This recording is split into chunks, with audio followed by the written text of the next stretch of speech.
Hello and welcome to my latest video. Today we will be looking at chemistry, and the particular topic we will be looking at is energy changes. So first of all, what is energy changes all about? Well, it's about reactions such as endothermic or exothermic reactions, which I'll be explaining more what they are and what they are used for in detail later on, but it's about those two reactions mainly and what happens when they take place, but also kind of about batteries as well, which we'll get onto in a later video. Now, first of all, what is an endothermic reaction and what's an exothermic reaction, and what's the difference between the two? And what do they do? Well, let's start off with video 1. So, first of all, an endothermic reaction is a reaction that takes in energy, okay? So, let's use this analogy. If you're a bug, some bugs have exoskeletons, okay? But we're humans, we're not bugs. Our skeletons are on the inside of our skin. So we would call that an endoskeleton, because it's on the inside.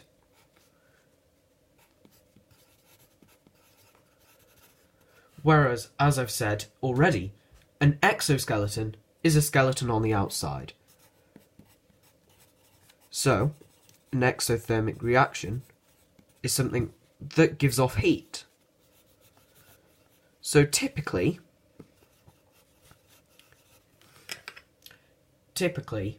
an endothermic reaction, if you touch it, it would feel cold.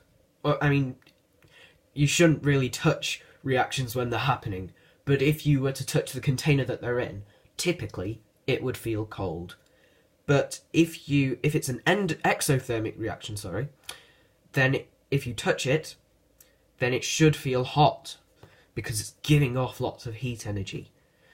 Now, the reason we are talking about this so much is because this is very important. Because this is how we measure energy changes in a reaction. So, for example, if we had a reaction happening and we wanted to measure how much energy had been given off or how much energy had been taken in fact, how would we measure that? There's not an energiometer or anything like that.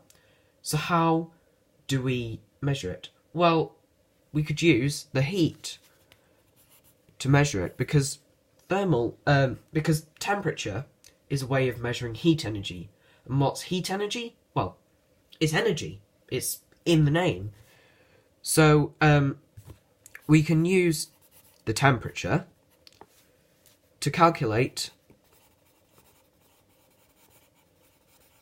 We can use the temperature to calculate the energy change.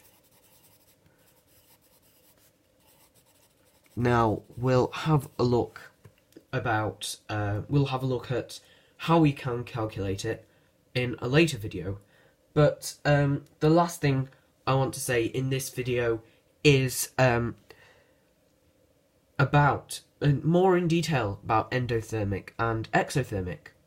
Now this is actually quite an important point, and I'll give you an easy way to remember this in a second. So, when a reaction is endothermic, what do you think it's doing? Okay? What do you think it's doing? If you want to pause the video and just have a think about it just for a second. Okay, so if a reaction is endothermic, it will be breaking bonds, which therefore means, and bonds as in bonds in between atoms, so a hydrogen atom bonded to a carbon atom, say, which means that exothermic reactions create bonds. Now, you might think, well, surely breaking bonds would give off energy because you've got a force there, and you'd need breaking it would obviously give off the energy that the particles were holding to keep it together. But actually it's the other way around, and I'll give you a reason why. So say you have a splint, a wooden splint.